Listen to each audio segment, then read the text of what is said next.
Саламатсызбы, урматтуу Европа сырлары каналынын көрүүчүлөрү? Европага барам деп даярданып жатканда Шенген визасы, Шенген зонасы деп угуп калдыңыз беле?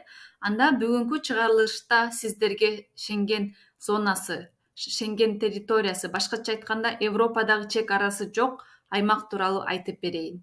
Бүгүнкү тема Европага келем дегендерге, айрыкча Европага келип иштеп, окуп жүргөндөргө же жөн гана Европа тууралуу маалымат алгысы келген адамдар үчүн пайдалуу жана кызыктуу болот деп ойлойм.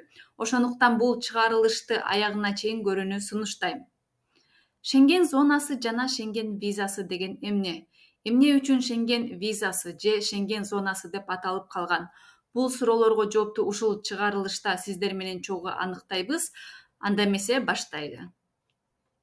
Шенген аймагы бул Европа мамлекеттери тарабынан түзүлгөн келишим.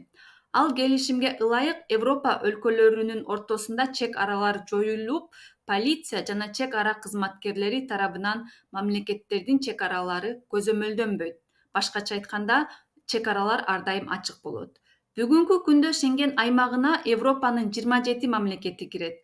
Картада көк өң менен белгиленип турган өлкөлөр Шенген зонасына кирген өлкөлөр. Башкача айтканда, Европа биримдигинин бардык жарандары жана башка бир канча өлкөнүн жарандары визасыз, чек арадагы паспорттук текшерүү жок Шенген зонасында эркин жүрө алышат. Мисал кылсак, Польшанын жараны Шенген аймагына кирген мамлекеттерге барам десе, анда ал адам виза жасатпайт жана мамлекеттердин чек арасын өтүп жатканын дагы сезбей калат. Эмне үчүн? Анткени Польша Шенген зонасына, Шенген келишимине кол койгон. Эгерде Шенген аймагынын түзүлүшү тарыхына кайрылсак, анда бул келишим 20-кылымда ишке ашып, Европа биримдиги менен катар турган Европа мамлекеттери үчүн өзгөчө роль ойногон долбоор болуп саналат.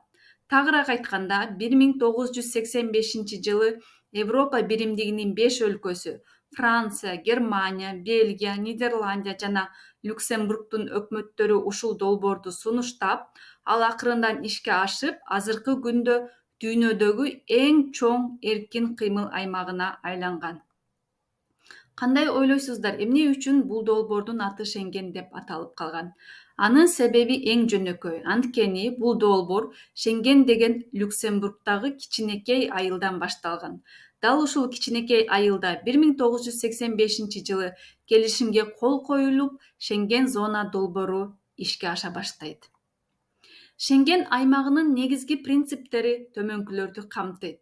Эркин жүрүү. Шенген келишимине катышкан өлкөлөрдүн жарандары бул өлкөлөрдүн ортосунда ички паспортсуз жана чек ара көзөмөлсүз жүрө алышат. Экинчи принцип — жалпы эрежелер.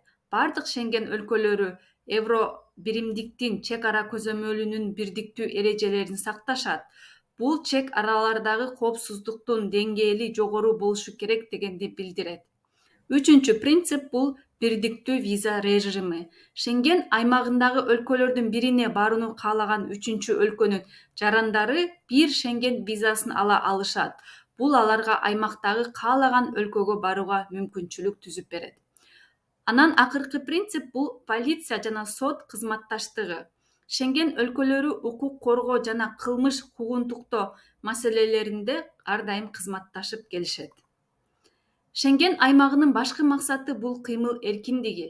Шенген аймагы түзүлгөндөн соң ал долбоорго катышкан мамлекеттин жарандары виза жана паспорттук текшерүүдөн өтпөстөн бул аймактын ичинде эркин жүрө алат дегенди билдирет. Бул европалыктардын жашоосун бир топ жеңилдетип, Европа өлкөлөрүнүн интеграциясына салым кошкон. Азыр эң кызыктуу суроолорго келип калдык. Себеби Шенген аймагына кайсы мамлекеттер кирет деген суроо. Бул суроонун жообун билүү абдан маанилүү. Себеби Шенген визасын алгандан соң Европанын кайсы өлкөлөрүнө саякатка баруу мүмкүнчүлүгүнө ээ болорубузду билип алууга жардам берет. Шенген аймагы Европа биримдиги менен тыгыз байланышта болуп, Европа биримдиги катары чоң долбоор болгондуктан Шенген аймагына кирген өлкөлөр эки тайпага бөлүнөт. Биринчиси Европа биримдигине кирген өлкөлөр болсо, экинчиси Европа биримдигине кирбеген өлкөлөр. Эгерде Европа биримдиги тууралуу билгиңиз келсе, анда каналда атайын ушул темага арналган чыгарылышты көрсөңүз болот. Бүгүнкү күндө Шенген зонасы жалпысынан 27 мамлекеттин территориясынан түзүлгөн аймак болуп эсептелинет. Бирок бул сан ар дайым өзгөрүп турат, себеби Шенген зонасына кошулууну каалаган мамлекеттердин саны күндөн күнгө өсүүдө. Азыр бул долбоордун курамына кирген ар бир мамлекеттин атын атабай эле коеюн, баарын экрандан көрүп турасыз. Эгерде бул өлкөлөрдү жакшылап эстеп алууну кааласаңыз, анда видеону токтотуп жазып же сүрөткө тартып алууну сунуштайм. Эмне үчүн кыргыздар Шенген аймагы тууралуу билип алганыбыз жакшы?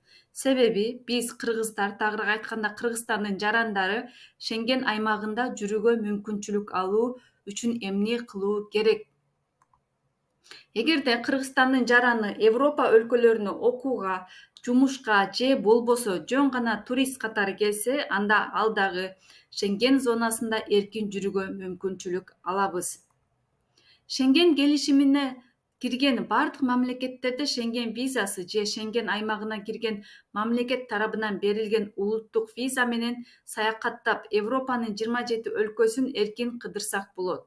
Ушул жерден эскертүү: мен айтып кеткен визалар менен саякаттоого гана болот. Мыйзамдуу иштөө үчүн кошумча документтерди жасатуу керек.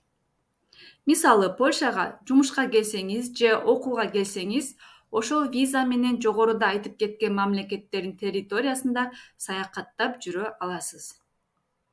Дагы бир маалыматты айта кетпесем болбойт. Чек ара кызматкерлери тарабынан текшерилбейт экен деп документ жок кыдырып жүрө берген болбойт. Анткени 27 өлкө камтыган чек арасы жок аймак ар дайым ачык болбой калышы мүмкүн. Кээ бир коопсуздук жараткан учурларда чек араларга полиция туруп, документтерди текшерип калышы толук ыктымал. Полиция же чек ара кызматкерлери Европадан качкындар көбөйүп же мыйзамсыз жүргөн чет элдик жарандардын саны көбөйгөн учурда ушундай кадамдарга барып, байма-бай документтерди текшерип турушат. Ошондуктан, эгерде документтериңиз туура эмес болсо, анда абдан абайлап жүрүү керек. Кийинки чыгарылыштардан көрүшкөнчө саламатта туруңуздар.